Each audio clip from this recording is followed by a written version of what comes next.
Hey, so I decided instead of posting a lengthy diatribe on Facebook, as I often do when feeling the need to talk about something, instead to record a video blog and discuss it in a more kind of one to one fashion.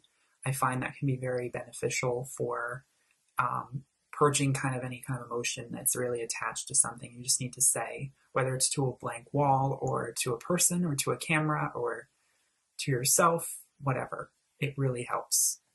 I really encourage others to do it as well if they don't.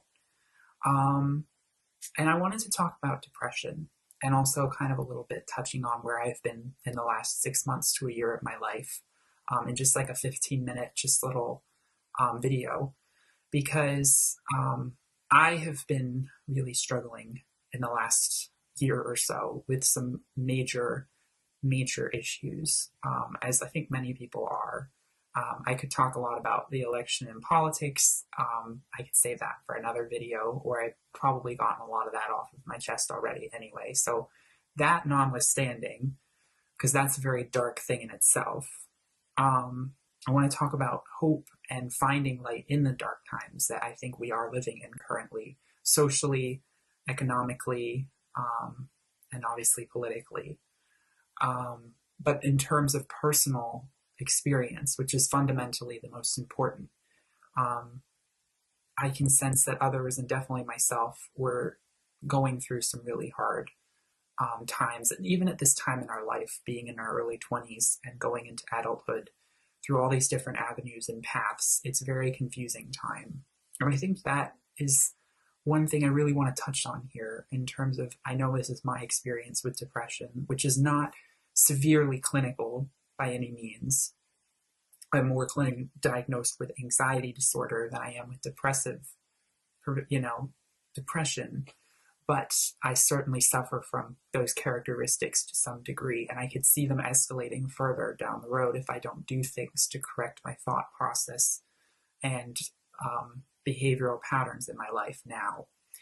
Um, One of the biggest things that comes from this sense of hopelessness is this sense of confusion and not really anything making any sense anymore. I have found that things don't really make things make less sense as I grow up. Things seem to make more sense. And of course, that can be a very freeing thing because I think it does show that there's not really as many boundaries as we once thought there were in the world when we were younger, that things are actually a lot blurrier and molded together more, but it makes things a lot more confusing at the same time. Um, and finding one's own path through reality and time is really difficult for many people.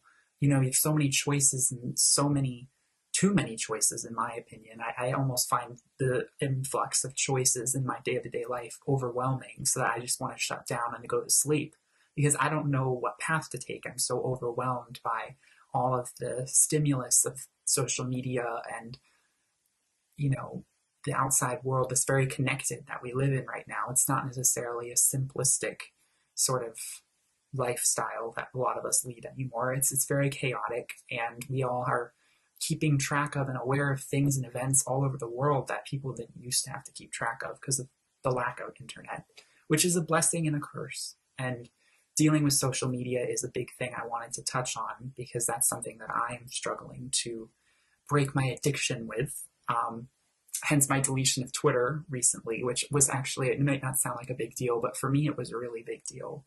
I lived on Twitter for like 6 years, and I used it as a diary to kind of purge a lot of emotion in a way that no one was following. I mean, not really, compared to even, I had more Instagram followers than I did on Twitter. I mean, Twitter was just kind of just for myself.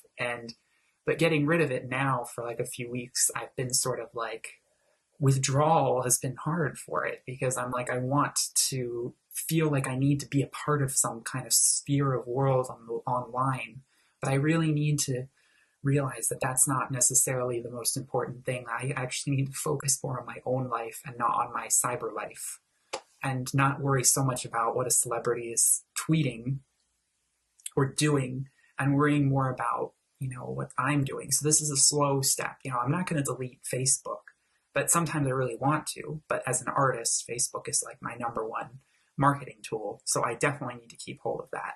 Same with Instagram, though I do think actually Instagram's the heaviest hitter in terms of depression really being attached to use of Instagram in a negative way. I think Instagram has really, for better or for worse, changed how young people look at themselves. It's fed a generation of narcissists to some extent, and I can buy into it as well. I've been victim to this and play along with it to some extent. There's a lot of issues that I have wrapped up in Instagram in terms of lifestyle and idealized lifestyle, which I want to get back to, which is when you're depressed, reality feels meaningless and pointless, and it feels like this oppressive force constantly bearing down on you. The weight of every choice and every decision, of every possibility. Although there might even be some semblance of you that thinks some good could come out of something, the work for it is not viewed as worth it. It's not worth getting out of bed for this. It's not worth putting down the time and effort to make this painting because, maybe it won't sell or it won't be, liked that much on social media or shared that much, or it won't be even that good that you won't even like it. So why even bother? And it's this lack of energy and motivation coupled with this low self-esteem and your ability to create and do things well that causes you to shut down and sleep more and become more tired and less capable of actually doing things that you once were capable of. It leads to memory loss. It leads to lack of sexual drive. It leads to lack of a lot of things, as many people can tell you who really do suffer from this disease. Many of us go through depressive episodes, but we're not depressed. We feel depressed, as everyone will at some point, because something terrible happens. But depression is a pain that you can really feel within that is not quite something someone who doesn't have depression can really understand. Or who has not dealt with it. And it is also something that is not fully curable. It does stay with you your whole life, along with anxiety disorder. And I've made my peace with that, which is great because sometimes I fall in love with the idea of being sad. It's just a coping mechanism I have. And I know it's sometimes brought from some really amazing creative episodes, kind of like a drug. I can get something good out of it in the long run. And I think in particular, this period of my life, I am coming out of, hopefully, and I really do mean that, will bring forth this upcoming project that I'm working on this year mostly in Sweden in the month of May and in other parts of Northern Europe. That is going to be extremely important for me, releasing a lot of this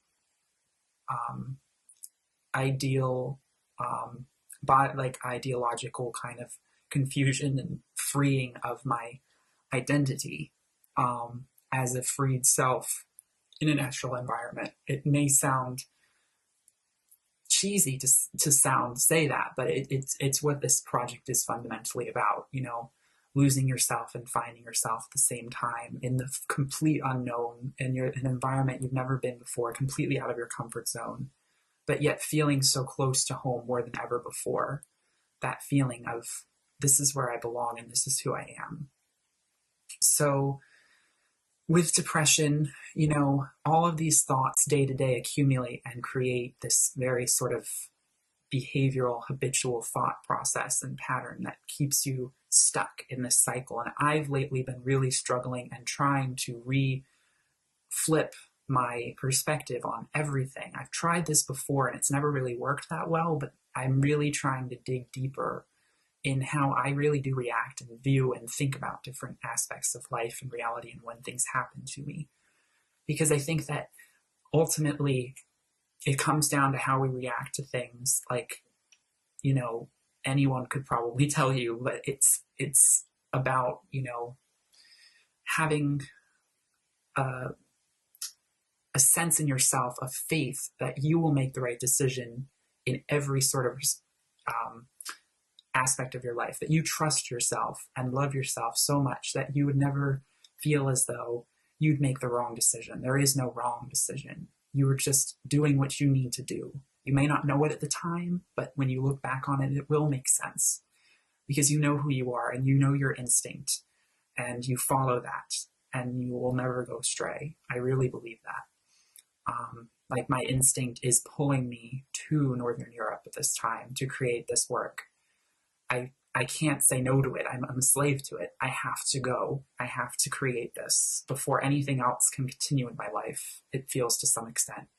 And through this, release all this energy that will hopefully inspire others, but release all of this creativity and magic into the world, because I think that magic is really born from that struggle. And it can be a beautiful thing. Life can be a very beautiful, well, it always is a very beautiful thing, but it's also a very dark thing.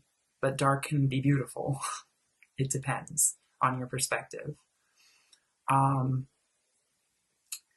The repetition of day-to-day life can really get me down, and I know it gets a lot of people down. I don't like how every day seems to be the same, how we do the same things, eat the same things, talk about the same things, go to the same job. It really, really gets me down. And I think about that a lot. I think about the accumulation as we grow older of time and events and this sense of we're decaying rather than growing. And that's something that really is fundamental in changing your thought process. If you view reality more from a sense of growing rather than decaying, meaning, yes, we're growing older, and yes, we are growing closer to death, but that doesn't necessarily mean we're dying. It means we're growing, or it could mean both. It's glass is half full or half empty. For me, my real, I feel sometimes like every second losing some part of myself is dying, just getting further and further away from childhood and innocence. And so rewiring my thinking to realize that, yes, we are changing and we're moving and growing into new things, but it's actually for the best that you're moving into something new here. And that's, of course, inescapable. And it's not worth being upset about at the end, because it only makes you more depressed. So almost half the time, it's just noticing what your thought processes are. That's the first battle. Noticing that you're thinking these things over and over again really makes a huge difference. And so I wanted to touch on a few of those things. It's hard for me to piecemeal this all together. I'm probably going to record more videos in the future like this, particularly when I'm in Sweden. I'd like to make one or two, just because it's nice to sit down in front of a camera and expel some things. But I wanted to just create this as a sort of basic way of helping someone, or, discussing to someone who maybe isn't so familiar with someone, if they know someone who's depressed or is possibly dealing with some of these things, if they seem to be like oversleeping, their eating habits are out of whack, they're struggling to exercise. I know that's a huge problem that I'm struggling with right now. I exercise for a lot of reasons. Sometimes I don't think it's always for the best reasons, but then you have to remember it's always good to exercise. For me, I almost sometimes, though, struggle with the fact that my gender identity is very much in a state of confusion right now, and I don't always know how masculine I want to present myself to the world. And, dealing with my feminine nature on a masculine sort of exterior can be very confusing to people and to me. And so when I think about putting on muscle and going to a gym, it feels counterproductive to the image that I think I should be creating as a bohemian artist, who's starving. I don't really see myself in that skin or in that costume of being strong and, being a heteronormative looking male. But I sometimes do want to look like that. And it brings me a lot of pain sometimes dealing with that that body image crisis. So I push myself, but yet I'm so scared to push myself. It's this push and pull. It's really difficult. And I do think that male body image is grossly under-ignored, though it's not to say that female body image is not a horrific problem, and especially in the media. But there is a you know, it affects men as well, and it probably affects gay men more. But it's a, you know, I want to work out for the happy release of chemicals in the brain, but I've struggled to do that because it's so much work, and now I don't really know if it's really worth it. I'm not doing the workouts the right way, so why bother? You know, is this really who I am? You know, I've just really been struggling with that lately. So I wish I wish I'm working out more than I am currently, and I do hope to, in the future, get into a rhythm with that where it's easier, and of course it always gets easier the more you do it. But it's very much tied to me getting back to painting more, back to myself, because I feel like in especially recent months, I have been going through a very dark time. There's not really any other way to say it. So that's all I'm going to say for now. I hope that this is helpful to anyone who wants to hear about someone else's struggle and needed a little uplift. I mean, we're all doing the best that we can here. Life is not easy. And people who make it look easy are lying, especially if that's the social media just feeding you that constantly. You need to realize that you won't find, you know, liberation through social media and through sharing pictures of what you think your life might look like to some people, if your life actually is not all about that in the moment, not in the moment as perceived by someone on social media, but in the moment as you perceive it, without that extra filter added. That's life. That's your lived experience. And that needs to come first before anything else.